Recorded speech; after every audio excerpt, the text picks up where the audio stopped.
Came here to say who won it from the jump. We came to get exactly what you want. Came here to say that you don't really want it with us. Yeah, we live, you know. We came here to say that you don't really want it with us. Yeah, the sports show.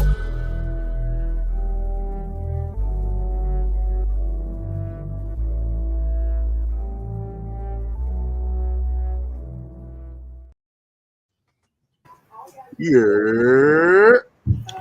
Yerrr. My fault, Peter. I took that from you. I saw you getting ready. I jumped. Oh, you good. Listen, you lead the Yerrs. We good. I'd rather start the show off with a Yerr than with an IG live with weird noises going on in the background.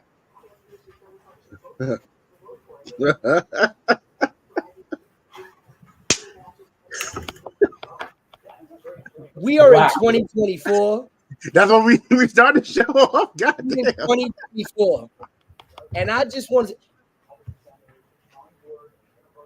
He got that dog in him. Yes. And it was all over Instagram Live. No, actually, Tay, Michelle got the dog in her. Yeah. Where's Matt? Not the dogs that are being eaten in Ohio, but you know. No, not those dogs. Not those dogs. No, listen, it's 2024, and just when you thought it couldn't get any crazier out in these streets, we got Club Shay Shay live on IG Live. Going triple X. Up the club. My man was giving everybody a red tube OnlyFans exclusive. But listen, big ups to Uncle Shay. Big ups to Shannon Sharp getting his. Man, the man's still out here putting in the work. Congratulations to him. But keep it off IG Live. Yeah, cut your phone off, player. How do you not have your phone off at that point? The woman's already in the house. Let me tell you something. When you go into you could be scrolling Instagram, you know what I'm saying? And then sometimes the gram be gramming. I've almost posted some questionable content because I've been in situations where my phone is not where I want it to be at the time it needs to be. One time, one of my very old friends, one of my childhood best friends, her and her boyfriend was doing the Devil's Tango, and she calls me by accident. I don't know how the hell it happened, but you would think, I would hang up. Absolutely not. No, clearly. I want to know, Of course. is it worth all the drama and bullshit that I got to hear about all the time? So I tuned in for a hot 3 minutes. Which is as long as it lasted. Which is probably as long as it lasted. And I told her, I'm like, really? Is that deep? Apparently not. They broke up not too long after, but I was like, okay, Kunte Kinte. So what would be worse though? What? Would be, is it more embarrassing? What? Okay, Kunte. Okay, Kunte Kinte. Is it more embarrassing what happened with Uncle Shannon? With that happened on an IG Live and something like that being broadcast, even though people can't see what's going on, they can hear it, or a nude or something getting popped on to socials nowadays. Honestly, I'd probably say the nude or the full out tape. The nude. Always the nude. Because you could put a body to a face and a face to a body. It's a lot rougher to put a sound to somebody. But in this case, Shannon Sharp sound the same way he sound when he talking about sports. So listen, everybody was watching that IG Live, couldn't see nothing. It was like trying to watch the Spice Channel back in the projects. You got all the static, you couldn't see nothing, but you heard everything through the snow. Couldn't see nothing. Hit the back of that real red button in the back real hard. You know what's funny, Tay? I'm gonna make this one hit the last button and then go back to Cartoon Network or something like that. Dudes could find that little red button on the back of the cable box without looking. Oh, but they boy. can't find other things. Yeah. Don't get her started, bro. Don't get her started. A little word to the wise. Just don't do nude. I feel like if you can't see the ugly in person, you can't see the ugly any other time. Because, one way to always turn me all the way off is to ask Auntie for a nude. I don't even want to see your nude in person. And 95.7% of people who ask for nudes, their shortcomings are like, that is SDE or ADE. SDE is small. Yes, energy. Yes. And ADE is average energy. Now, I am of a certain stature in my life that I don't want nothing average. I don't want my room average temperature. I don't want my life. I never got average grades.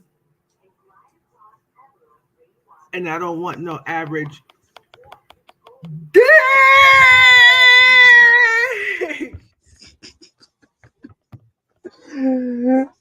Oh shit. This is what happens. This is what happens when we record the show at night now. I'm here. But hey, if you got through that, ladies and gentlemen, welcome to episode 164 of the Yerrr Sports Show. I am the wise brother Dre, aka the soul of R&B. And to the top left, we have the voice of a generation, the owner of PRS Pete Rosado. Okay, Kute Kete. Right. I told and to the top right of the pyramid, we have the queen herself, Air Infinity, Auntie Tay Tay, aka Queen Tay. Okay, Kute Kete. Okay, Kunta Kente. They're eating the dogs. They're eating the They're eating the cats. They're eating all the dogs. They're eating the cats. They're eating the cats. We have hordes of people coming over the southern border from insane asylums, prisons. They're raping our people. They're eating our pets. I blame this on Sleepy Joe Biden and Crazy Nancy. I was the greatest president. Black people, no, seriously, black people love me. I'm the greatest president for black people since Abraham Lincoln. Hold on, I have to ask my daughter if her school forced her to have a transgender surgery today. Hold on. Oh,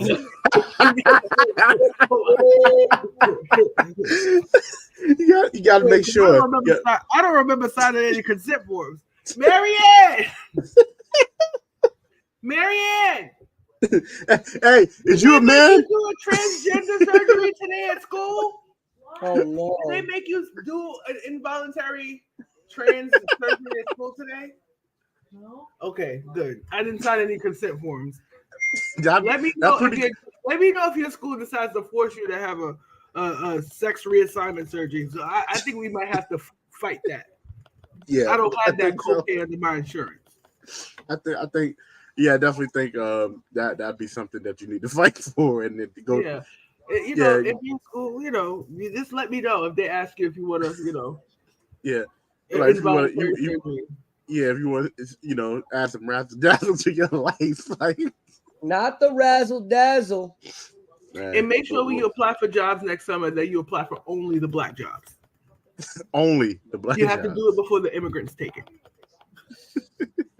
For the alien transgender. Yeah, but and make sure that whatever transgender surgery that you have it before the immigrants take your job. Right. All right. Boom. Hide your pets. Hide your pets. That's why we don't have them. Right, because because immigrants. Someone, I was feeding for a hot dog the other day, so I went to 7-Eleven and got a schnauzer. So, like, can we make it make sense? I know we don't really pull the politics line. I really we don't go there. I know we don't go there. But can we please just make it make sense? Oh, no, we can't. That's the problem. And can we? I just really want to understand, why do you guys, why do people care about a fetus in my body, but don't care about what happens to the child once it's born? Whether you're on either side of the aisle, right? You care so much about who's shooting up my club instead of who's shooting up the school. I'm just saying. They care more about what you do on your downtime than what these people going to Walmart and buying and doing. Like, school year's just started. We have 4 school shootings? Yeah, like how you starting off hot like that? Like it's. The best one. I just read an article. 26-year-old teacher in Missouri having ongoing sexual relationship with her 16-year-old student, had other students keeping lookout when they did things on school property. And here's the kicker: the father knew and didn't say anything and didn't care. Welcome to Missouri, ladies and gentlemen. But I'm just saying, like, at what point do we make it make sense? Like, you care more about what goes on in my vagina than you do what happens to when my kid is here. Like, I can't pull a little bit of sense out of it. I am going to end my political rant there. Please stop going on social media, making an absolute ass of yourselves. Donald Trump may not see it. Kamala Harris may not see it, but your friends, your family, your parents, your children may see it. So be very mindful, because I see some people who we know who be dragging it on Instagram, dragging it on TikTok, and it's always cool when they go after everybody else, until it's like when they go after trans. I ain't trans, so I don't care. When they go after blacks, I ain't a black woman, so I don't care. When they go after white women, I ain't a white woman, and so I don't care. But no one cares until it happens to them. And then when it happens to them, it's the worst. But you ensure that you continue to fan the flames of bullshit. And that is why we are in the state that we are in. We are in 2024, right? A couple of months ago, the damn election was the movie Grumpy Old Men with what's his name, Jack Lemmon and Walter Matthau. Oh my God. That's what it reminded me of. And if we don't understand, like, if you don't know about the immigration problem, do not speak about the immigration problem. If you do not know about, it is illegal to kill a baby once it's born. It is no longer an abortion. It is now murder. Okay? Please. And then if all it took was $1,200 for you to sell that ass for some cash, you are a part of what's wrong with America. If you talking about gas prices and you ain't got no motherfucking car, you are what's wrong with this country. If you only care about inflation because someone is telling you to care about inflation, and if you think for 1 second that we are only feeling the repercussions of the last 3 years, you are bugging. You are bugging. This is decades of bullshit. But to change gears, I want to say before we start off into the show, the music community lost two very important pieces. Rest in peace to Fat Man Scoop, and rest in peace to Frankie Beverly. Thank you so much for your contributions to life. And you will be missed. That's all. They're eating the dog. They're eating the cats. Also, rest in peace to. I just had it in my head and then I lost it. James Earl Jones, as well. Man. He had a very rest in peace to James Earl Jones, but he had a very interesting take on black women, and it's really unfortunate. But rest in peace. Gotcha. Thank you for your talent. Listen, everybody may know him. The night is long and full of terrors. It's true. Everybody knows him as Mufasa, the voice of Darth Vader, the father. Okay, cool, Kente. But no, I will say, if you have not seen it, watch Incredible Turn as the father in Fences. Denzel Washington reprised the role in his own production of Fences, but the original with James Earl Jones is absolutely incredible. Absolutely. But speaking of rest, James Earl Jones died a couple of years ago, so thank God gave him a couple more. He said, "Thank God it's confirmed." Yeah. Lord. But as we say rest in peace to all these luminary figures, we're also saying rest in peace to a couple of WNBA records this season. In fact, 3 major players this year have broken some major records. Aja Wilson just recently breaking the all-time single season scoring record, on the way to breaking the WNBA record for highest points per game. Average right now is above Diana Taurasi's average of 25.3. She's Aja Wilson currently sitting at 27 points per game. Chicago Sky rookie Angel Reese also became the WNBA single season rebounds leader. Also the leader in double doubles by a rookie.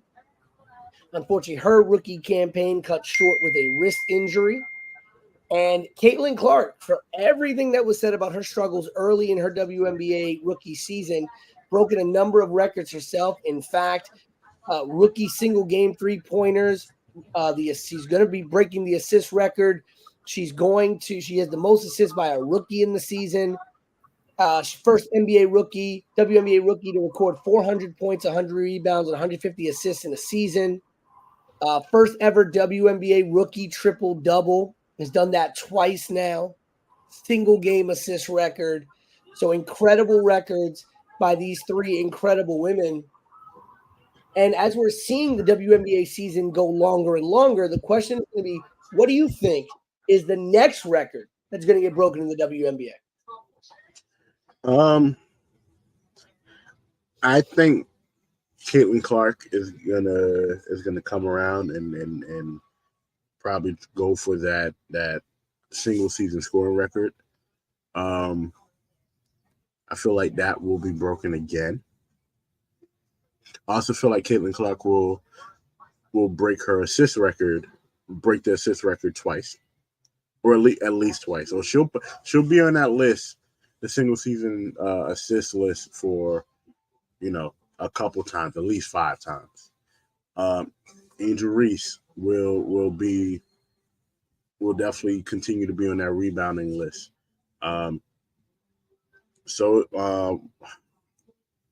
Cameron Brink, when she comes back from injury, she will be the blocks leader. She will break the record in blocks.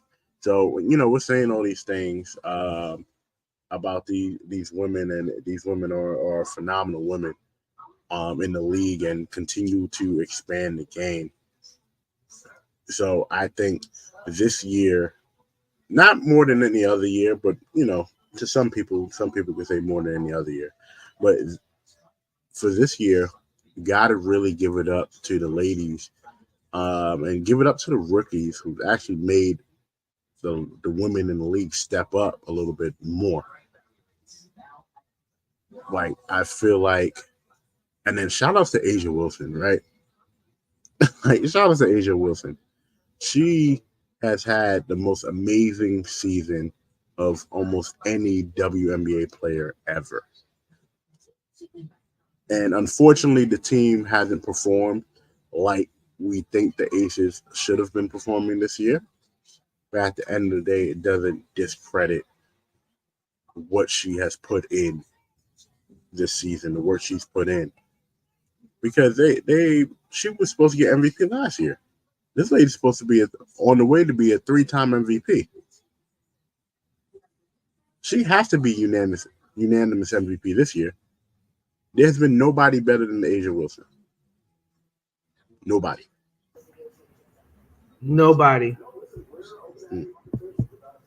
She's a woman on a mission. Mm-hmm. She's like, oh, y'all talking about Caitlin Clark and Angel Reese? Talk about me, ho. So, Queen, what do you think about these records that's been broken, and how does it help the league? I have no thoughts, sir. Okay, Kunta Kinte. Oh, gosh. That's your thing this episode, Kunta Kinte? Oh, God. I think it's fantastic. I think the woman is busted ass. I think, to be honest with you, pay them more. I hope more games means more eyes, means more sponsorship, means more money, means more stars. I want to see Caitlin Clark and Angel Reese. I want to see the ESPN 60. I want to see the 30 for 30 NBA, WNBA season 2023, 2024. I want it all. Make them the next Magic and what's his name? Larry Bird. Let's do it. Book it. Somebody immediately. Book it now. Book it now. Book it now. Today. You muted, Pete. Pete, you and make Angel Wilson, make her, you know what? Let's spice it up a bit. Let's make Miss Wilson, let's make her the Kareem Abdul-Jabbar. So let's make it a triple threat, a fatal three-way. Ladies and gentlemen, let's ESPN triple XL. Let's put it all on the line. ESPN triple XL. They already got 8 channels. You want one more? Yeah, let's ESPN the Ocho.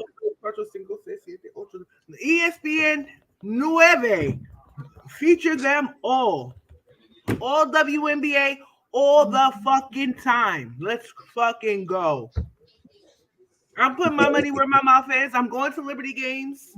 I sat courtside at one. And that's something I was going to bring up. I mean, you know, with everything that's been talked about Angel Reese's great season, Caitlin Clark's great season, you haven't really heard about the incredible season that the New York Liberty are putting together. They're currently 30-6. They've lost 6 games all year, and only 2 of them at home.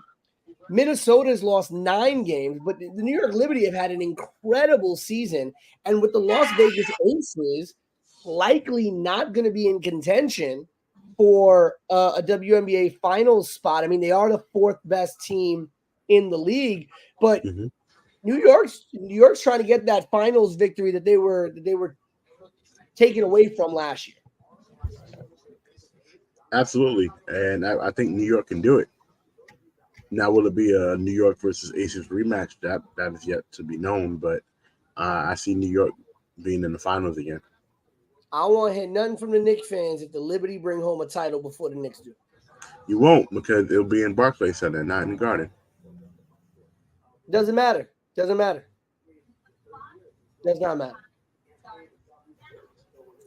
You got the New York Liberty winning the championship before the Knicks do. No, absolutely. Well, it'll be their first. It'll be their first. It'll be the Liberty's first. Well, many people still holding on to that Knicks first one. Well, speaking of, yeah, I'm about to say I wasn't there for the first one. Speaking of, I wasn't even a twinkle in my mama's eye. There we go. Speaking of snubs, let's quickly go to the NFL very quickly. And before we get into the actual action of NFL Week 1, everybody talking about this halftime show situation. Listen, I'm a big fan personally of Kendrick Lamar. Obviously, he's been one of the hottest artists this year alone. And on the strength of mostly just one song, but he has more than one song, of course. But on the strength of one song has been carrying him for 2024. I thought he was a smart choice for the halftime show, but apparently people saying that Lil Wayne was snubbed, other artists were snubbed, especially with the Super Bowl being in New Orleans this year. What say you, Queen, as our person who has worked in this industry more than either of us? What say you to the New Orleans halftime show? Okay, this is a hot take, and I know it's a hot take. I'm saying this knowing that it's a hot take. I feel like it should have been neither.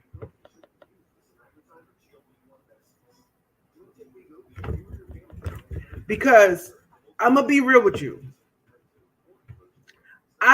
People are like, oh, it's a TV production, not a concert, and all this stupid shit like that, right? Let's be real here. If you are a mainstream fan of music, right? The Super Bowl markets internationally, yeah. Besides, They Not Like Us, Humble, and maybe DNA, right? What other song can my immigrant friend who took my job, my black job, right? What other song? Is he gonna come out with Taylor Swift and do Bad Blood, or Maroon 5 and do that little remix that Drake, so famously said so? Like, I feel like it was a snub, and let me put you on the Lil Wayne thing. The Lil Wayne of today is not the Lil Wayne of yesterday. You get what I'm saying? But he has way more mainstream hits than Kendrick Lamar does. And he has had an active hand in NFL stuff. The black and yellow, green and yellow remix for the Packers that he had done years ago. He's a diehard Packers fan. Do I think he has the stamina nowadays to carry a whole 10, 15-minute TV production? Maybe not, right? But I feel like we are in this space where, because they did that tribute to LA culture a couple of years ago, people start to feel like the hometown hero should headline the Super Bowl, which I don't agree with. But if I had to look at Kendrick and if I had to look at Wayne, I'm going to go with Wayne because of the legendary status. Kendrick is, They Not Like Us starting to put him on that upper echelon. He is not the guy that you are at a party and like, oh, put on that new Kendrick. People was not checking for him like that. I'm gonna be real with you. People lying. They get on the gram, they get on the Twitters, and they lie. Nobody was listening to Mr. Big Stepper and the size 7 shoot, whatever his last album was. Nobody was listening to that. Nobody gave a hot damn that he won a Pulitzer Prize. Nobody cares. Now, I really wanted to get technical. I feel like Kelly Clarkson should have done the halftime show, and I would have had a great time. Not Britney Spears. She's a little crazy now. Christina Aguilera. You know what? Since y'all love Justin Timberlake so motherfucking much, put all the NSYNC and make it a 90s extravaganza. Bring up 98 Degrees. Don't say y'all. You know who. He can't come back on the Super Bowl stage. He can't. He can't. Absolutely not. But I'm just saying, it don't have to be for the culture every year. Kaepernick took a knee, and y'all took a halftime show. We not the same. That's not enough to suffice me. And to be honest with you, I would have put Drake on the Super Bowl stage before Kendrick. He had more hits that everybody knows. That man dominated the freaking airways for the better part of 16 years. So I'm just being real. So what he gonna do? He gonna go up there and sing "They Not Like Us," and so you're gonna call this man a pedophile? Your biggest hit of all time is calling somebody a fucking pedophile. So what? And then people are like, "Oh, well, maybe he might bring out Lil Wayne." No, yo, okay, Kuta Kente, you said that. I'm like, okay, in what world is he gonna bring out Lil Wayne? Make it, you know who they should have had? They should have had motherfucking the Foo Fighters and let David Grohl get up there and talk about him having an illegitimate child outside of his 21-year-old marriage. You know what they should have done? They should have got a fucking hologram of Nirvana. I would have liked that better. Megan Thee Stallion should have done the Super Bowl halftime show. Who else? Billie Eilish. Somebody else. I'm not for it. Because let me tell you something. The Rihanna one fell flat. Oh, don't say that too loud, because everyone. I love her. I think she's an icon, but she fell flat. You know what? To make me happy, let's put Glorilla up there. They're not ready for that. They're not ready for that. A mashup of Meg Thee Stallion, Cardi B, and Sexy Red. Now that is something I would pay money to go see. Can we replace Sexy Red with Glorilla? Cardi, Glow, and Megan? I would have been with it. Yeah. You know what? At this point, they could have put. I'm trying to think. Who else? Bob Dylan, please. Give me some old school back. Give me a reason to turn away from the Super Bowl halftime show and go get me some wings that I waited 3 hours for from Popeyes. You know what? That's what I'm going to do during the halftime show. Because you guys know, I think Kendrick is talented, but I am not the biggest Kendrick Lamar fan. Yeah, well, I get it.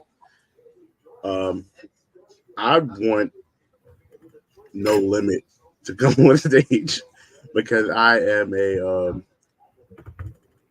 prince of chaos, and I think that Kendrick should just, at this point, if you're not gonna have Wayne on stage, you might as well just get everybody who's just the ops of Cash Money. Just go get No Limit. Go get everybody. Even Romeo. He could be in the corner someplace, right? Go get Megan and Cardi, right? And just go out and do it.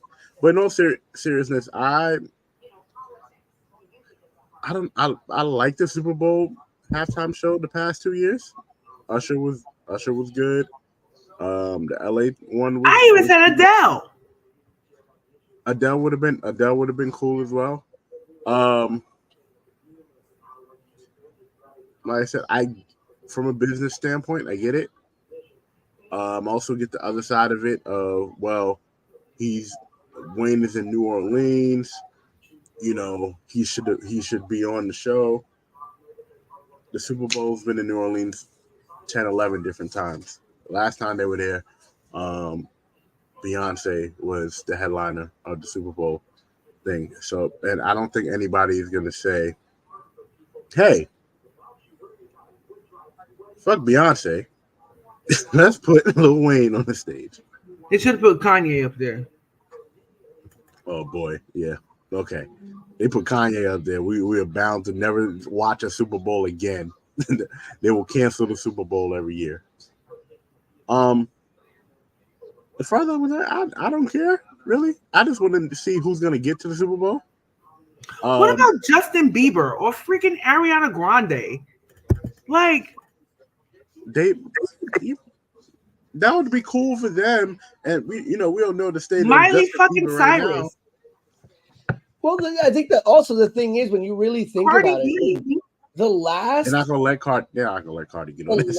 The last time that the Super Bowl was headlined by a non-act of color was 2019 in Atlanta, Georgia, when it was headlined by Maroon 5. Since then, it was Shakira and J-Lo for the 2020 Super Bowl. The weekend in 2021, I was not a fan of that. Then you had the tribute to LA in 2022, which Kendrick was a part of. So he was already on the damn Super Bowl. Then you had Rihanna in 23 and Usher in 2024. Now Kendrick Lamar getting his solo shot there. Prior to that, I think you had what? I think it was about 5 straight white artists, because starting from 2015 to 2019, you had Katy Perry, Coldplay, Lady Gaga, Justin Timberlake, and Maroon 5. And prior to that, I mean, you had what? Beyonce back in 2013. And then you had Madonna, the Black Eyed Peas. I mean, Nicki Minaj was on stage with Madonna. Yeah, the Who. Was it Bruno Mars? Wasn't Bruno Mars on one of them? Bruno was 2014. So really, when you think of the 2010s, really just Beyonce and Bruno Mars, the only 2 artists of color that headlined in the 2010s. And between 2000 and 2010, I mean, it was mostly, with the exception of Prince, and then the Houston performance, which was absolutely incredible. The Prince one was breathtaking. Purple Rain. Prince was great. The Prince one was great. And then you had, obviously, the Houston in 2004 with Janet. Obviously, that was the one, unfortunately, with Justin and Janet. But you had Janet, Diddy, Nelly. But other than that, I mean, the 2000s were white people. I mean, the only and that's okay. White people got music too. I mean, But when we're thinking about the tapestry of the NFL nowadays, and this is where it's tough, because listen, you brought up some great artists, Tavia. You did. I think all of those artists have catalogs and have the musical ability to put on a show that would be incredible for the halftime of the NFL. But I think when you're talking about targeting, and I think when we're talking about the NFL, similar to the NBA, when you're talking about targeting the urban Black audience and the larger Black, I think they're really trying to key in on specific artists that have that urban appeal, and leaning into that very heavily. I mean, again, this was the same NFL that had Bruce Springsteen headline the Super Bowl, that had the Rolling Stones, that had U2, that had Paul McCartney. All of them. I love all that stuff. I guess maybe because I'm a musical, correct. Let's not get it twisted. Especially our era, we grew up with parents with serial killer thoughts, but Light FM playlists. This is very true. Yeah. So we would know a Cyndi Lauper. We would know a Paul McCartney. We would know a this, a that. So when it comes to targeting millennials, you know what I'm saying? Maybe we ain't the target no more. Maybe nobody gives a hot damn about us anymore. But we had some thugged out parents listening to some soft rock. Light FM still puts me to sleep.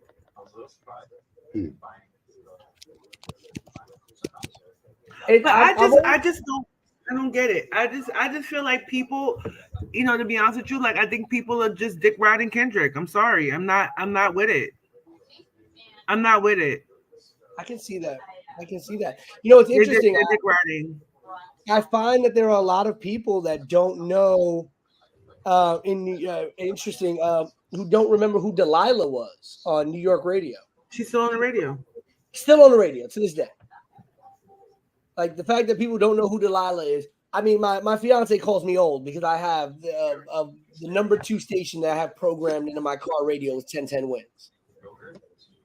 But that's Apple Car Service type of stuff. No, I have ESPN radio, which is no longer 98.7, but I had ESPN radio programmed as my number 1. It should have never been 98.7. It should have always been Kiss FM.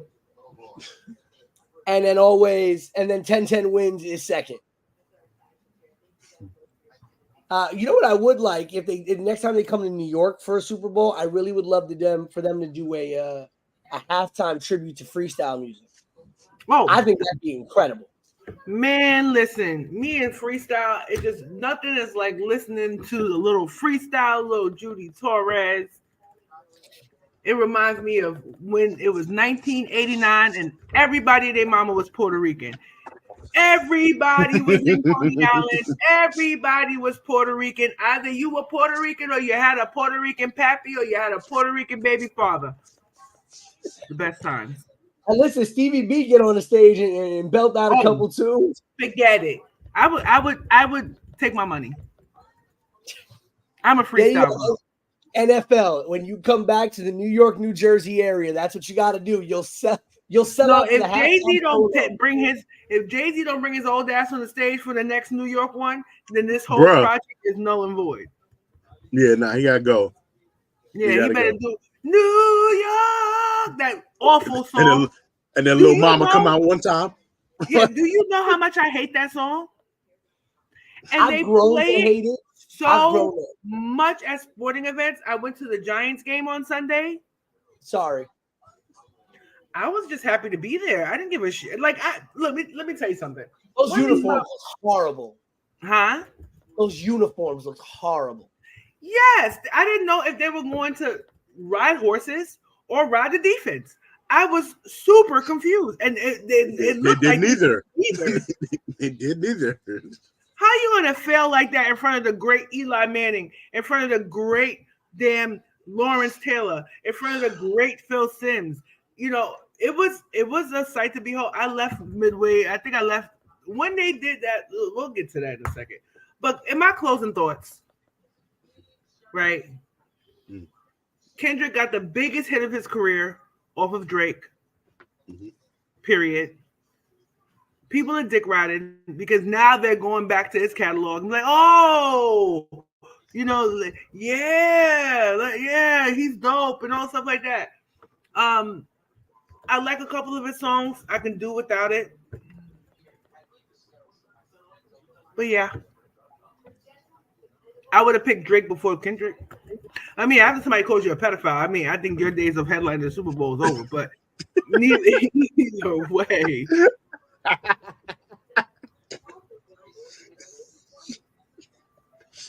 Yeah, I don't think. I'm gonna lie. Hold on, Pete, before you move forward. The funny thing about this whole beef was the fact that Drake only got up and on. No, I don't got no daughter. No, he tried to release another song after that. Because the pedophile stuff wasn't really coming out like that until They're Not Like Us. You know, why you got a weird case? Why are you around? And then he had that song that came out after that. Yeah, and then it got zero airtime. And you know, to be honest with you, let me tell you something. Like, it was too late. Kendrick gives short man energy for sure, because short men are always, you know, Matt's included in this. They're always overly aggressive for no motherfucking reason. It's like they're the ones that always want to fight. They always have this, like, they're so petty. Like, maybe Matt's not in this, but like that whole Kendrick started that whole beef years ago. I don't give a fuck what nobody say. I worked in music. He started this stuff. He was waiting for Drake. He had these diss tracks in his repertoire for years. You know, They Not Like Us is a very catchy song. The beat is trash. I am not a West Coast beat girl.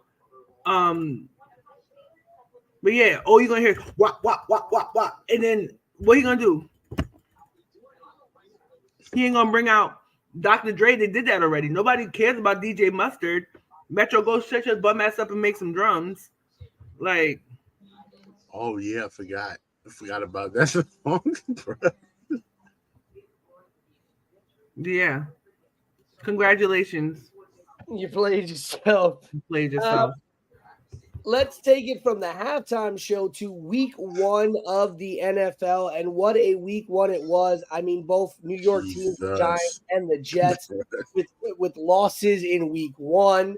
How about them Cowboys? Cowboys with a week one. This is what they do. This is week one. Do this all the time. Dak Prescott played good. Big Prescott played good. Big ups to Dak Prescott getting his money right before that game. He deserved his bread. He deserves his bread. He deserves his bread, listen. You know how the league is, Tay, because football is definitely like I know you love football, so you know how it is as much of it. What have you done for me lately? Type of league. So his season last year, throwing for 37 touchdowns, minimum amount of interceptions, being basically Kirk Cousins on Dallas, got him his money. The same way Kirk Cousins got his money. Wasn't he second in MVP voting too? Third on MVP? Let me tell you something. I do feel like Dallas is going to be the team coming out the NFC East because every other team is abysmal. I'm not a fan of the Eagles. Not after Saquon showed out? 2 or 3 touchdowns. Saquon's going to show his ass anyway. He's going to show that ass. And he deserves to feel that way. He deserved to have his feelings in that moment and go crazy. The biggest surprises of week 1 for me. 1, the Bengals. Whoa. What is going on there? Number two,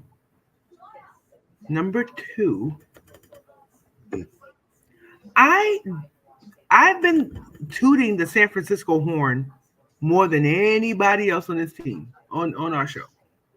Mm-hmm. They showed y'all on Monday why they are, to me, the best team in the NFC. They are better than almost any other team over there. I stand by that. Brock Purdy is a good quarterback. Throw up that Jets defense. Yeah, man. And another surprising thing from week 1 that I'm kind of taking away is how bad the Bills looked in that win. They won, right? They did win 34-28, and they're currently beating Miami right now. They look bad. And the Chiefs look scary. Scarier than I thought.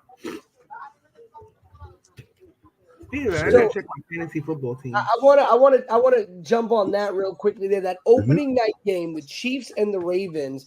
Chiefs obviously won 27-20. The Ravens making that late comeback, coming up just a bit short in the end there. Shit. We spoke a lot in our preview of the NFL season that this has to be the year the Ravens pull through. Mm-hmm. And once again, we see the Ravens just that close, but not close enough. What is Lamar Jackson and this Ravens team going to have to do to get over this hump? They're going to have to jump Patrick Mahomes. They're going to have to jump him, like real life. Like, they're going to have to break his legs and his throwing arm.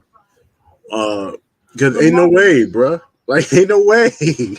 Every time, it's always him. It's always him.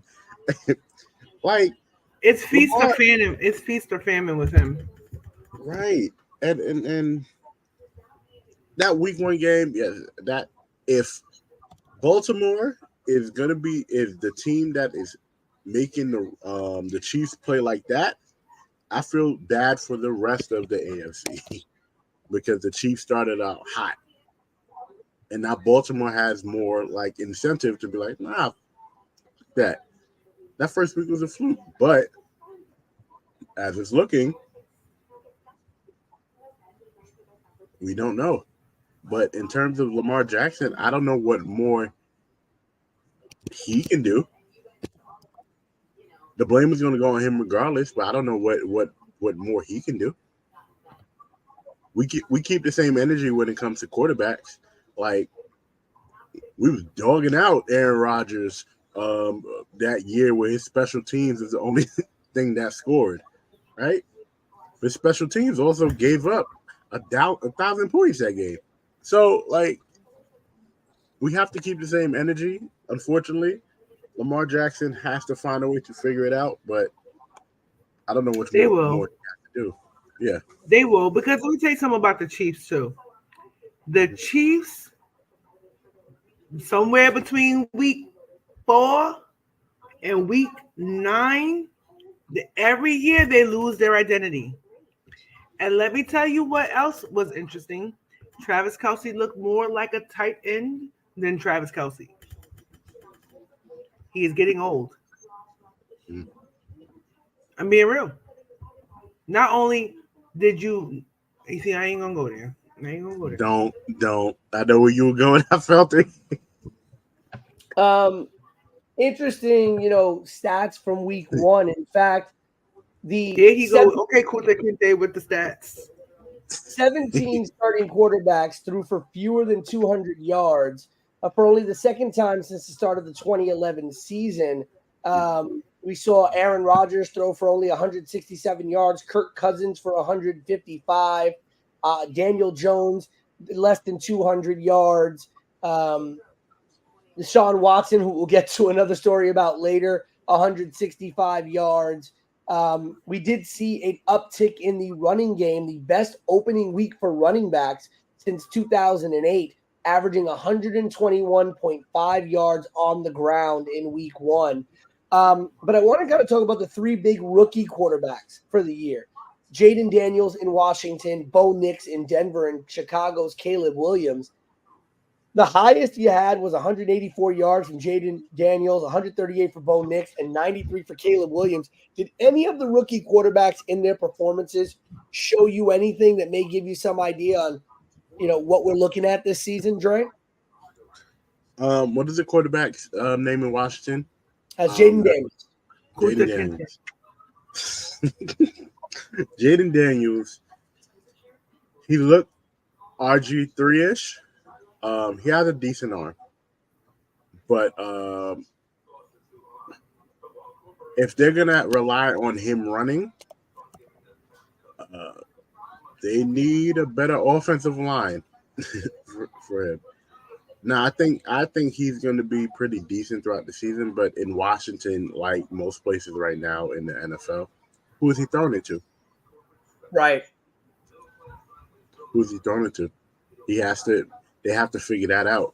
Washington somehow, some way, always find themselves like 8-8 at the end of the year, or close to knocking out some NFC team from being in the playoffs. So I'm not worried about that. I'm not too worried about them, but I think he'll be okay. Caleb Williams, though, your favorite team got the win. Yeah, the Bears beat the Titans. Yeah. And to go to Tavia's earlier point about the Bengals. I mean, Tavia, to be very honest with you, there are a lot of NFL fantasy players who play in survivor leagues that are done after week 1, because the big lock of week 1, what everyone said was the safest pick in week 1, was the Bengals beating the Patriots. And I know a lot of people in survivor leagues that picked that game and picked the Bengals to not only beat the Patriots, but to cover the spread. And there are a lot of veteran fantasy players knocked out in week 1. Well, that's the reason why I'm 2 points behind Dre in our, whatchamacallit, this confusing ass thing we're doing, the Pick 3 remix or whatever the hell we're calling it now, that I am not a fan of this at all. But that game was, I mean, granted, I was at the Giants game, so I didn't really watch the other games. I barely wanted to watch the game that was in front of me. And I left to make it to a dear friend's baby shower. You didn't enjoy your Sunday week 1 in football, but I had a fantastic weekend. I went to Guyanese Sweet 16, which was really cultural, really Guyanese. Then I went to the Giants game. Then I left and I went to celebrate the life of a brand new baby by my friends. So, there was my first Giants game. Wasn't my first time going to MetLife Stadium. Of course, I've been there several times, but it's my first game. They got ransacked, and what Matt would usually say, and I'm not going to repeat it. But no, you won't. You will not. They made what's his name again? Sam Darnold. They made him look like goddamn Tom Brady out there. And Sam Darnold only getting the start because the Vikings rookie quarterback who they drafted, got hurt. All I know is that what I will say about the Giants is that there was no way Daniel Jones and Saquon Barkley was going to coexist, right? They did not really have a rhythm. They did not have a dynamic between the two. But when you have Saquon Barkley, you try to do what you can to make it work. If you have both, you keep both. But the fact that you could have kept both and didn't keep both, you played yourself. And if I don't think it's Daboll's fault, I do think Daboll is still the right coach for this team. But I feel like the GM should be looking at him right now, looking at him sideways and funny. Do you think if Saquon Barkley had been in a Giants uniform this Sunday, the result would have been different against the Minnesota Vikings?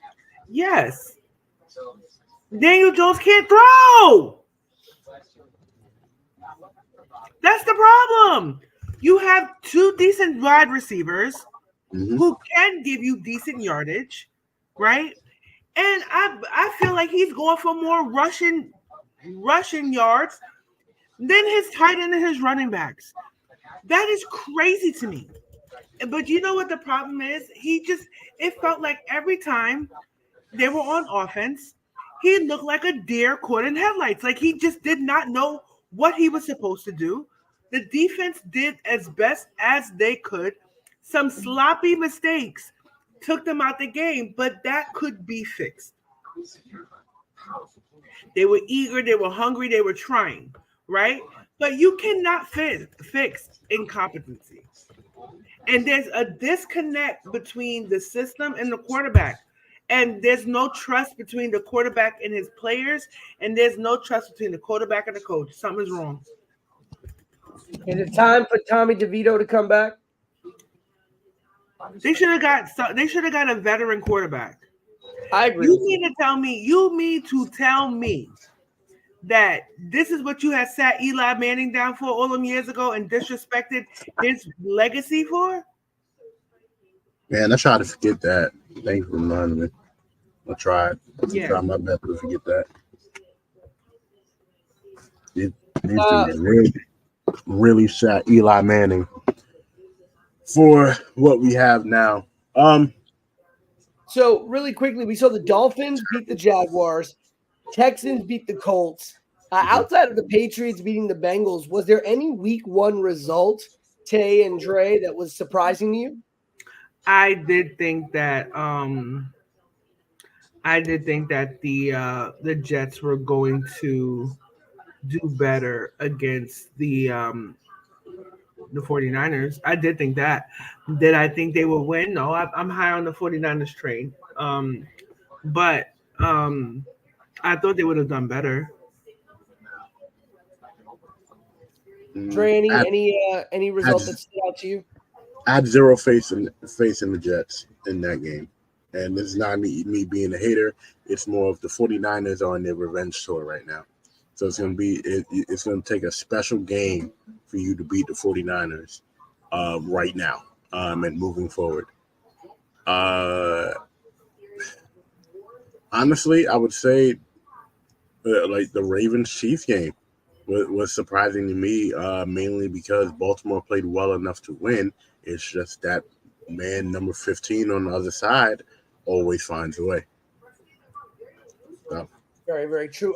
Some injury news coming out of the NFL very quickly before we move on. Puka Nacua, star wide receiver for the Los Angeles Rams, aggravated a knee injury from the preseason, will definitely be out for a couple of weeks. Going to be interesting to see how the Rams offense continues on from there. The Rams losing to the Lions in overtime 26-20.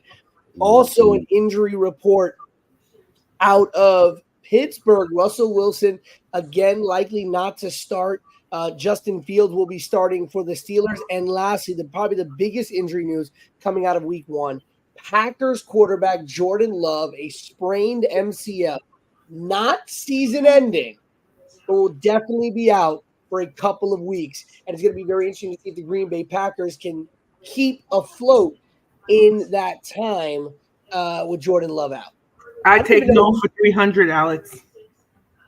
Yeah, I take no for 1,000.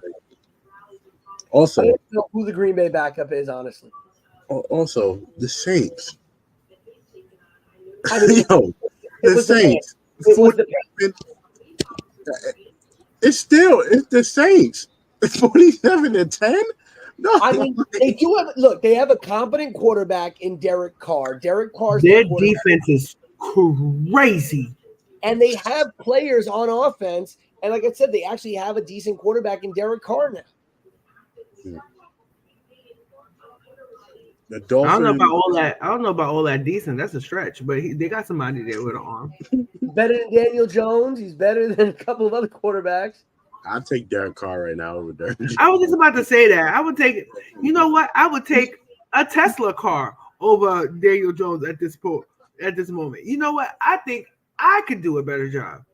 Is Jameis Winston available? Because at this point, he's with I forgot who he's with. He's with a team. He's a backup quarterback. Oh, let me look. Yeah. Come on, bro. Just come on. I remember talking about it. Damn, we had a chance to keep Geno, and we let Geno go to Seattle. In Seattle. Then we have Tyrod Taylor too. Yep, let him go too. Speaking about Jameis Winston, I think he's with the Cleveland Browns, the home of this guy who can't stop getting massages. This is true. When are we going to admit that this man has a problem? This time it wasn't a massage, apparently. We admitted he had a problem. But didn't he try to force some girl to massage his ass? That's what he was supposed to be on a date with this girl. He was supposed to be on a date with and still girl. wanted a massage. Right. She goes to the bathroom. He's a live-in masseuse at this point. Yeah, she goes to the bathroom and she said when she came out, he was laying naked. He was laying across the damn massage the table, right? I didn't read the story, and I could have told you. Yeah, I know exactly what happened. He's like, "Can you start with the ass cheeks first, please?" That's exactly what he said too. You know that happened to me before. So That was a massage. No, legit. So you start with the ass cheeks first? I was young. And, this was before I understood common sense, right? Meet a guy, we went out twice. I was still wholesome at the time. And he was like, why don't you, I was still in college. He was like, why don't you come over and we'll, I'll order some food and we watch TV. All right, no problem. It was early in the day. So I'm not even thinking sex happens during the day at this point. So I get to his house and whatever, and he was like, all right. He was like, just make yourself comfortable. He put on, I think that's why I hate The Notebook so much. He puts on The Notebook. And then, legit. Why did he put on, what? What man? What man? This shows you how old this was, because The Notebook just came on DVD. And he had the bootleg. What man decides, you know what? The Notebook gonna give me some ass. Men try some weird things. So I'm sitting there. He ordered the food. We're eating. And he's like, all right, no problem. I'm going to the bathroom. I was like, all right, no problem. I'm like, it's cool. He come out butt ass naked like the day he was born. I was like, penis all everywhere, just as naked and as. The Notebook had to be an aphrodisiac for this motherfucker because it was one of the most uncomfortable situations I had ever been in my life. And I was like, hey, it's time for me to go. Can you give me a ride home? He was like, no. I was like, all right, fuck you then. I'm out of here. He didn't have no clothes on. Just walked out the bathroom. Butt ass naked, not even all he had on was socks. What is this? So can I ask a question? What is this obsession? And I've seen this primarily with men of color. What is this obsession with being butt ass naked but having socks on? He don't want to slip. Thank you. Like in not white hard. knee highs. You gotta be ready for the game. You gotta be ready for the game. I gotta have my Dr. J's on, bro. Like, come on, like, No, listen, if you want to wear the sticky socks, like when you wear like to the bouncy places that you can Spider-Man your way you want to wear those, fine. Those are functional. But when you out here wearing your Adidas basketball white socks with the 2 blue stripes on the thigh, it's playoffs. I don't understand. Listen, the queen. Oh, if I see you coming out of socks, I know you about business. I'm like, okay. You come with no socks on. You trying to make love.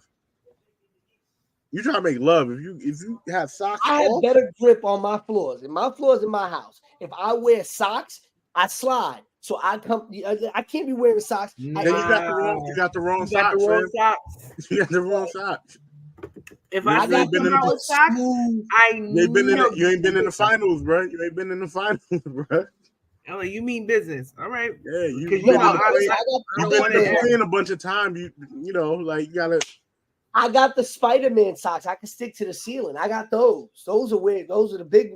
Yeah, this is not the Beanie Man era. We don't gotta. I mean, my white socks. I can't wear white socks everywhere. I also don't trust people who sleep in socks. I can't do with sweaty feet. Yeah, I don't fuck with socks either like that. I can't do that. Nah, can't do it. Nah, I can't do that. I can't do that. But if you're ready to go to, you see, I know my parents be listening to this podcast. Every day I get further and further away from God. So if you coming out, first of all, if you come out butt ass naked and I'm still fully dressed, the naked man, that's what they call it. We have a difference in expectation. Clearly. Right? But if you're not wearing socks, I'm going to think that you just want to do stuff that I don't like to do. I don't like to lay down and hold and anything like that. I'm sorry. Like, okay, princess. Go off, queen. Okay, little mama. Queen. And another thing I don't like riding in a car with a man and I'm driving. I feel like, all right, it's like, do you want me to turn the temperature up, little lady? You okay, princess? You had a rough day? You gotta touch my leg. You gotta touch my leg. And then they always trying to grab your hand. Like, what the fuck are you doing?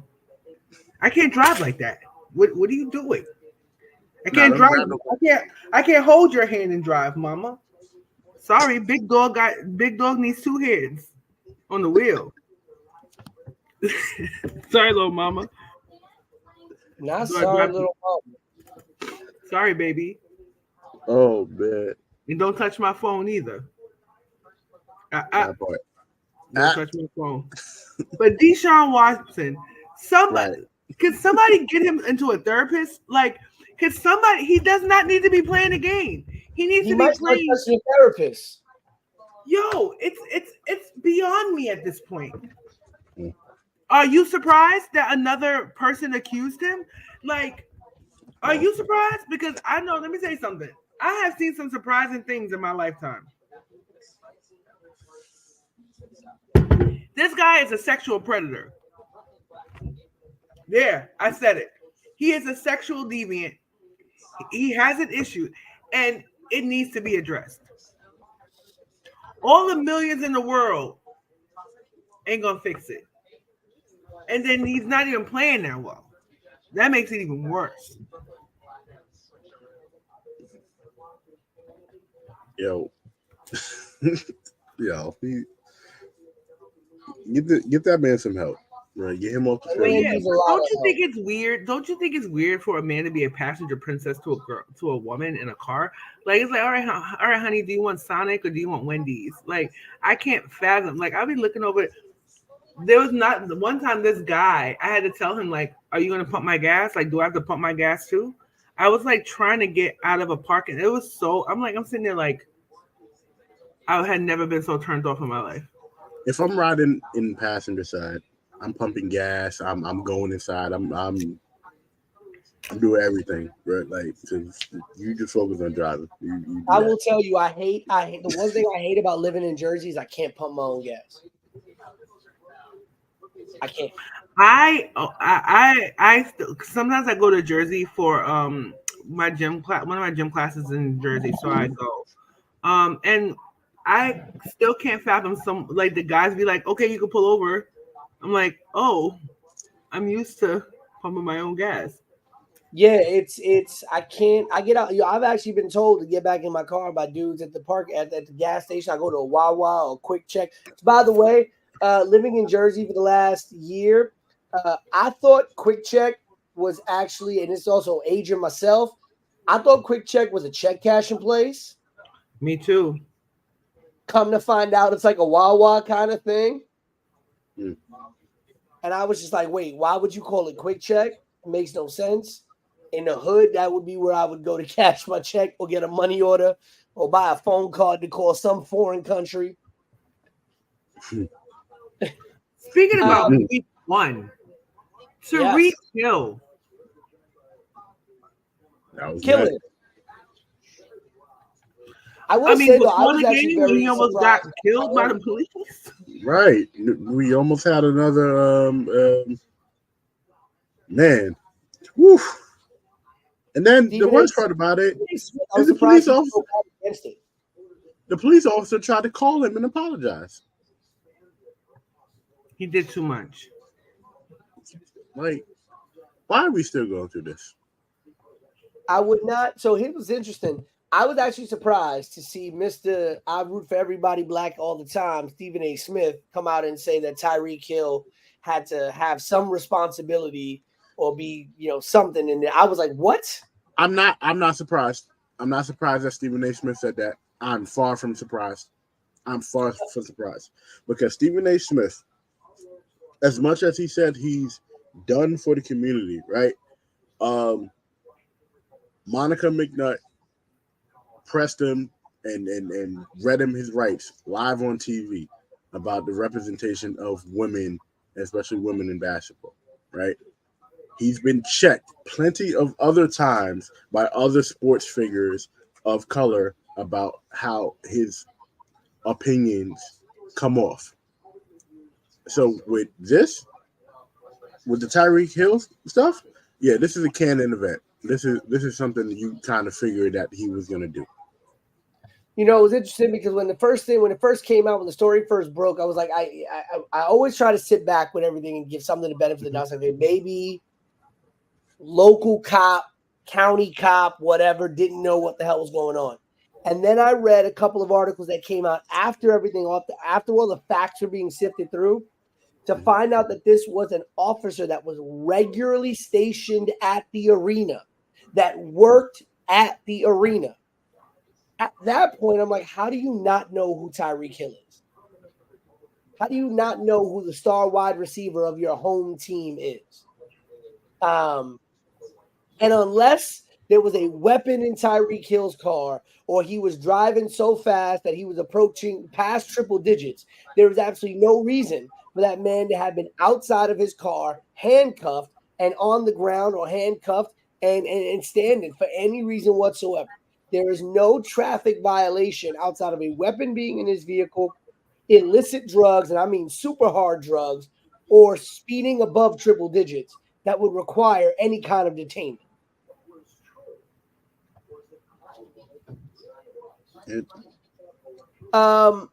It's ridiculous we still have to go through this.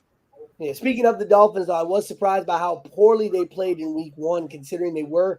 A lot of people were talking about how good Tua and Dolphins were supposed to be. And right now, as we record, getting blown out by the Buffalo Bills on Thursday Night Football.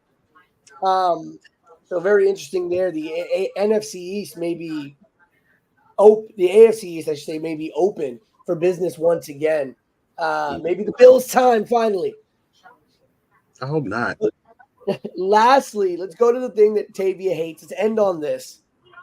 Tavia already week one hating on the new reimagined pick 5. For those of you out here in your sports land, she's gonna win it. You know what's gonna happen, right? This is right. This is what happened last time.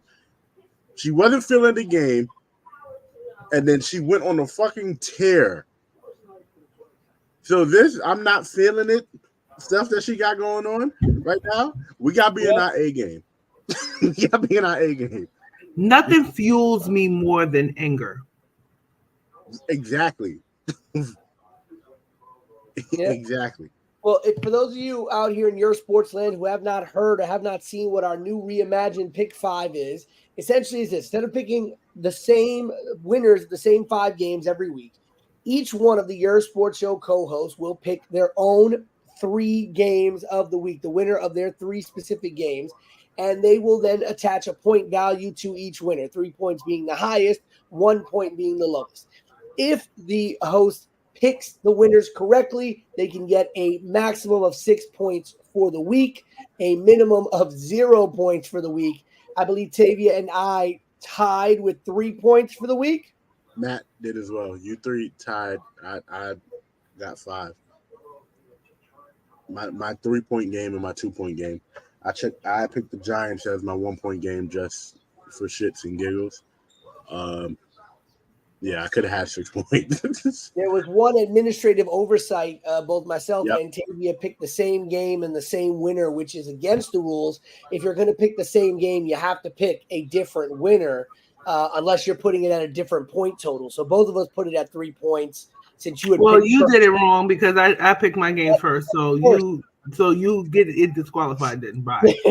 And we both lost, so it's fine. Listen, y'all both got 0 points. I'd have took a point off Pete. Like, so who's picking their games first this week? You are? Yes, I am. And then you. Oh, you are? You are? Okay, Kunta Kinte. My name is Toby. My name is Toby. Ah, it's Toby. All right, going through the games. Who do I want to pick? All right. So, 49ers Vikings will be my 3-point game. I'm taking the 49ers. Are we doing this on air? Because I was not prepared. Oh. I think we're going to clip this separately. No, this is still on air. It's not on air, but not on air. We're not live. We just record. We're not live, but now I got to keep this in. I gotta keep this in. No, but everybody stay tuned for the results. We'll share our picks throughout the we'll share our picks after the episode drops tomorrow. But Tay, do you have some tea time before we wrap this up? Yeah, you're picking second, by the way. So after Dre, it'll be you, then me, then Matt. Mm-hmm. I am. Yeah. You are. You have. You're welcome. I'm gonna go get me some ginger tea. Toby. They're eating the dogs. They're eating the dogs. They're eating the dogs. They're coming in from all over. They're taking your jobs, yo. Hide your kids, hide your pets, hide your wives, hide your fetuses, hide your uterus.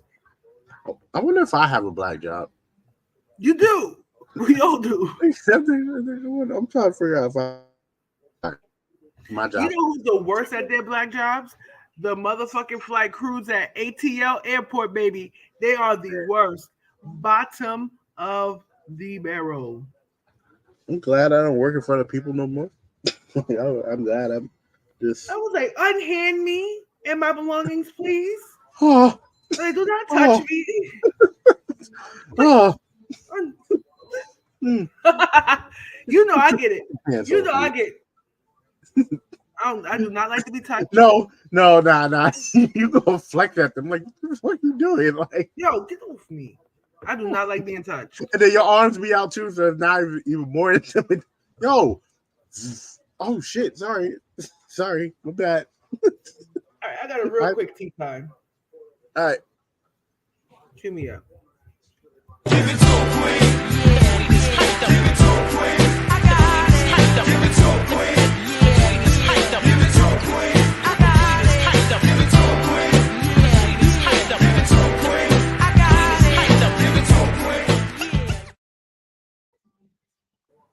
ladies and gentlemen, everything in between. I can't even say anything else. It's your girl, the Queen, reporting live from here, there, everywhere. Getting a promotion in my black job. Welcome to another episode of Tavia's Tea Time, where we talk about things you don't want to talk about, but I do. So here it goes.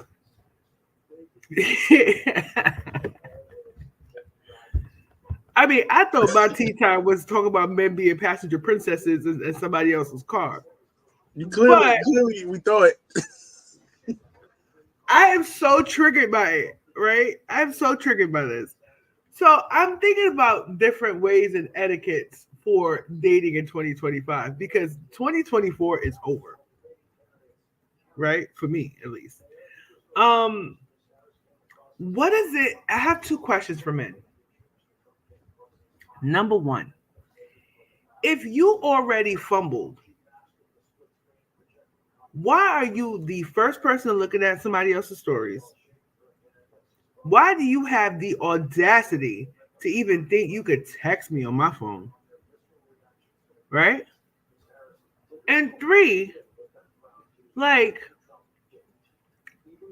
what is it with men wanting to be like wined and dined and given the princess treatment? I don't get this right now. I'm not understanding the idea of men wanting to be courted. It is something that goes against my fundamental rights. Mm-hmm. It is something that I feel like no one should be doing. And I've been seeing a lot of footage of women even proposing to men and asking men out on dates, and it's making me sick to my stomach. Please stop that. So I have a question for you both. Mm-hmm. Did you want to be courted in your relationships, or did you want to do the courting? It's like, are you doing the bending, or are you getting bended?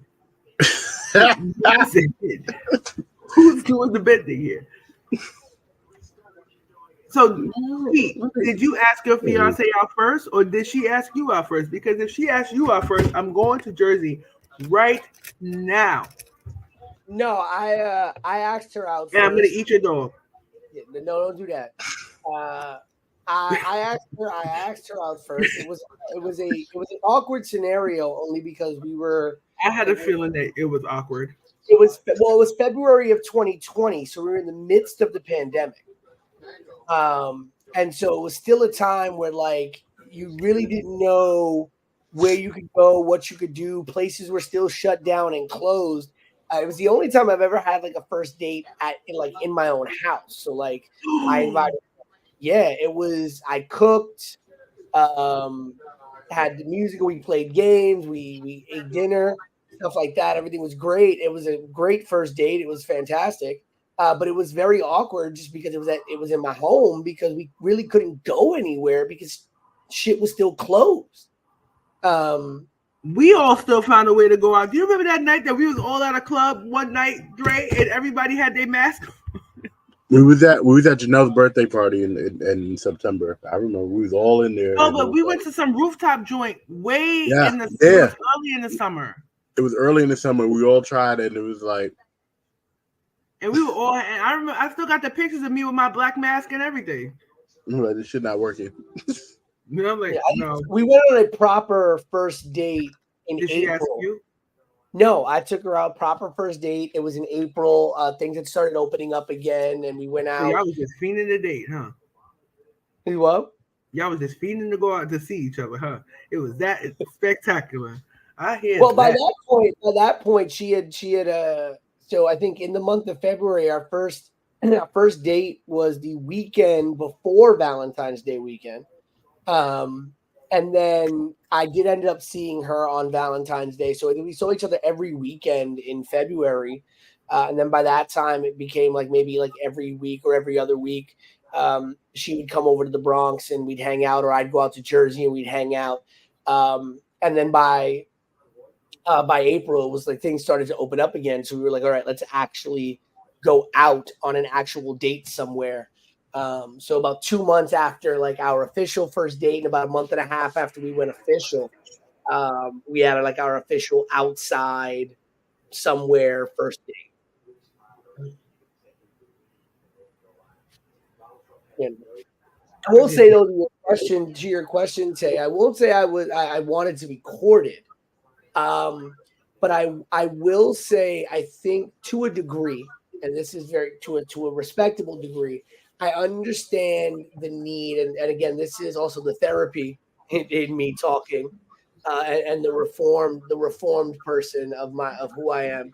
I think I understand the need for men, especially nowadays in our generation of men, to feel valued and wanted in relationships outside of like you're just another man, right? Because I think for a long time it was always like, well, if I don't got money, if I don't got something, like this, if I'm not at a certain status as a man, that made me less worthy of love, or less worthy of a shot with somebody.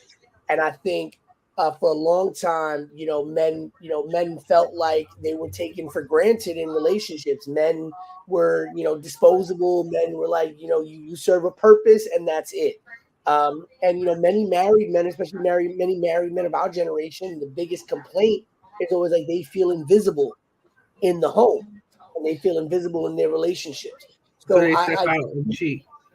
Right. And I do understand to some degree the need to feel valued and wanted and appreciated and loved on by your partner, the same way that we as men are expected to love on and appreciate and show that kind of love to our partners.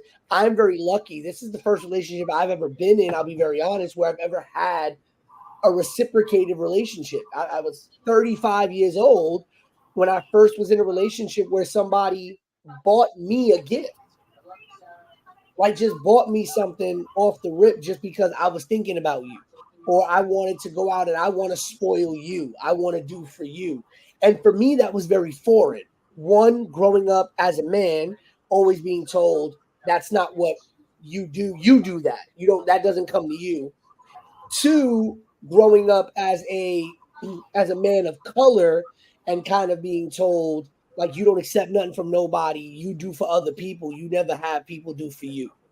And especially in the terms of a relationship, like it's very weird for your woman to come out and spoil you, because I was always used to being the person that did that. Even now, it's still an adjustment for me. We've been in a relationship for three years and counting. And it's still an adjustment for me sometimes when we go out for dinner, when she tells me, no, babe, I got it. And I'm already, knuckles deep in my pocket to grab my wallet. Yeah, she bugging. And she's like, no, babe, I got this one. And I'm like, no, it's fine. I've gotten a lot better at that, because at first, I mean, we would have actual arguments in our relationship because I'd be like, no, you're not paying. That's not what, and it was a thing. But there's that ego that a lot of us men were born up with, and kind of told. I'm not expecting a woman to, sweep me off my feet or do this or do that. Like, I know my duty and role as a man in the relationship, but I understand to some degree that need, or that, not want to say that need, that want to feel loved, appreciated, and seen and valued the same way that good men do for their partners. Sounds good. What about you, Dre? No point in my life have I ever accepted a date offer if a woman asked me out. I can count on my hand how many times a woman asked me out, and I can count on that same hand how many times I said no. Right? Pete had the point about feeling wanted more than just being the man. But yeah, no, I'm courting. I'm courting. I'm showing you what to expect while we're together, because how I treat you when we're talking is how I'm gonna treat you plus more while we're together.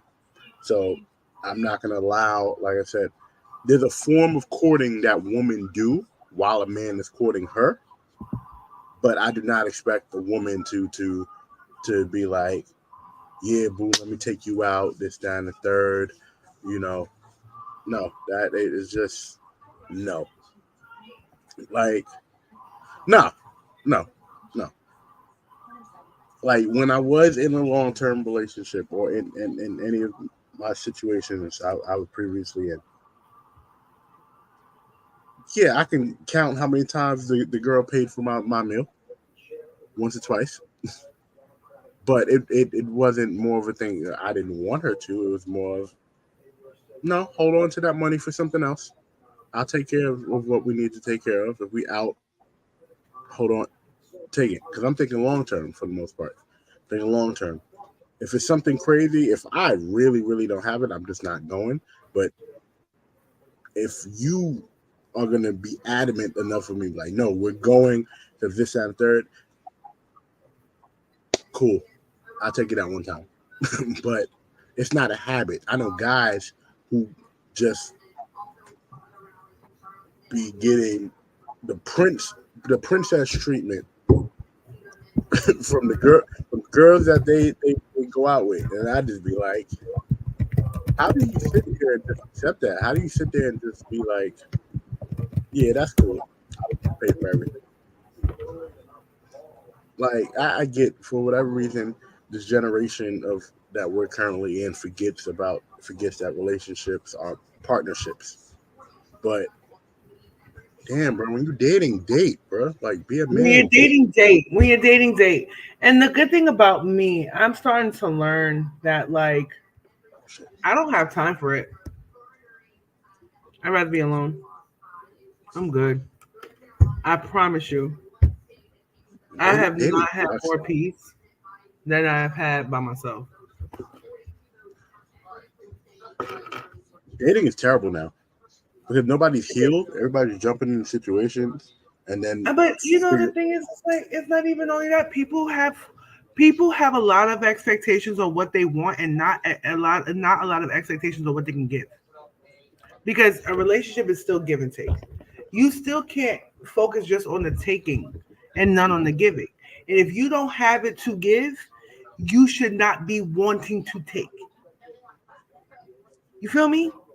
If you don't have it in you to give, whether it's attention, whether it's money, whether it's time, whether it's compatibility, and that's okay. But you know what it is too?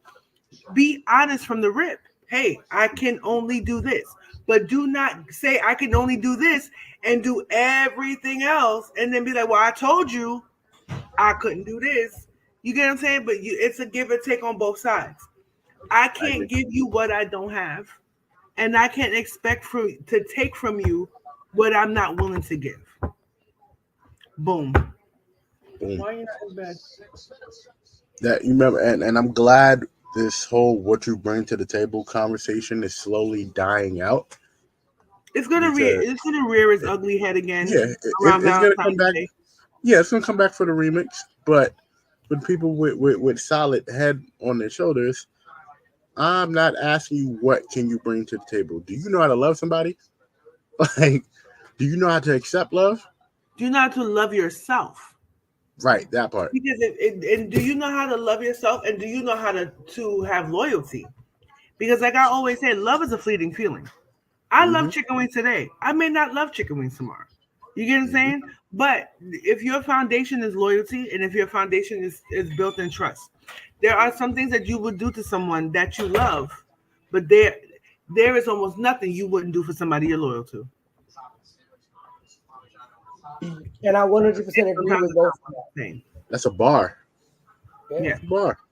Sometimes it's not one and the same. You get what I'm saying? Like, and that's what it is. And as I'm getting older, and as you know, like I've taken my lumps, I've given the lumps. You know what I'm saying? Like that's what it is. That's the reality of the situation. You know, I'm just not in a situation where I am not going to give to you what I don't.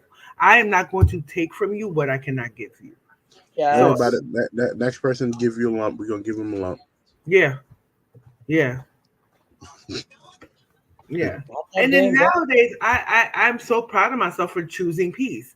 I was recently contacted by someone who I thought I had something with, and it just did not work out that way. And then I'm just like, you know, I'm not giving this energy. Like, you know, when you have my attention, you didn't know what to do with it. You couldn't give me what I required, which was not much. But the fact that you could ask somebody for nothing and they still can't give it to you is really telling to me. That part. Yeah, all that means sometimes is if you ask for nothing and you still don't get nothing, that means that person is not willing to give you anything in general. Yeah. And I realized, hey, that's okay, because that means we're not supposed to be together. We're not supposed to have any sort of nothing, bro. Connection, because you know, at the end of the day, there's some people who really will fuck with you but don't like you, and that's scary to me. You get what I'm saying? It's the duplicity of not liking someone but still fuck. That's a scary thing, and I've seen that. That has happened to me several times too. So, but anyway, we've used so many big words. Matt's gonna we have to buy Matt a dictionary. Matt, my skin is glowing. Yeah, I told you. It's the snail. It's the snail stuff. Not the snail mucin. All right, y'all. I'm starting to get hot.